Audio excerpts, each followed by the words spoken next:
Hello বন্ধুরা, তোমরা সবাই কেমন আছো? আমি অনুরাধা আবার এসে গেছি একটা রান্না নিয়ে। আজকে ডিমের মালাইকারি করব। তার জন্যে ডিমগুলো আগে সিদ্ধ করে নিচ্ছি। ডিম সিদ্ধ হয়ে গেছে, এবার নামিয়ে নেব। মিক্সিতে একটা পেঁয়াজ পেস্ট করে নেব, আর নেব টমেটো আর কাঁচা লঙ্কা, এটাও পেস্ট করে নেব।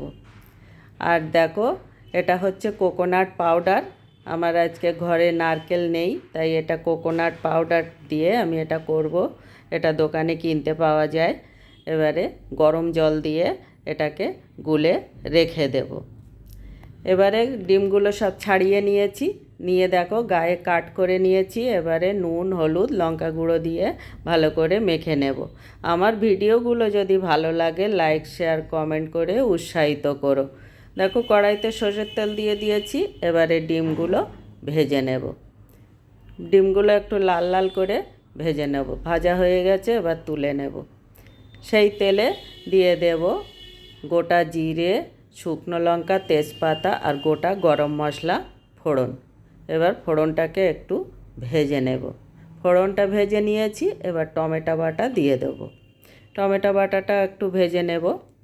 দেখো ভেজে নিয়েছি। এবারে আদা আর রসুন বাটা দিয়ে দেবো। এটাও একটু ভেজে নিতে হবে যতক্ষণ কাঁচা গন্ধ না যায়। দেখো এটাও ভেজে নিয়েছি। এবারে দিয়ে দেব টমেটো আর কাঁচা লঙ্কা বাটা, আর দেব ধনে গুঁড়ো, জিরে গুঁড়ো, হলুদ গুঁড়ো, কাশ্মীরি লঙ্কা গুঁড়ো, লবণ আর চিনি, আর একটু জল দেব। দিয়ে এটাকে ভালো করে কষিয়ে নেব তেল ছাড়া পর্যন্ত। দেখো কষানো হয়ে গেছে। এবারে দিয়ে দেব সেই কোকোনাট পাউডারটা গুলে রেখেছিলাম, সেটা দিয়ে দেব। আর বাটি ধুয়ে আর একটু জল দেব। দেখো আর একটু জল দিয়ে দিলাম।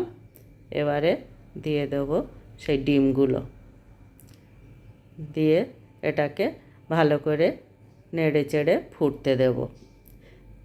দেখো ফুটে উঠেছে। এবার দিয়ে দেব দুটো কাঁচা লঙ্কা। এটাই খুব বেশি ঝোল দেব না, একটু অল্প অল্প গামাকা গামাকা ঝোল, অল্প ঝোল থাকবে।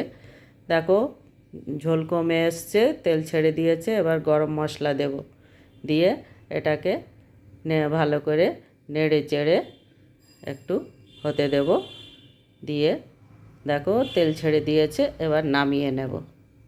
রেডি হয়ে গেছে ডিমের মালাইকারি।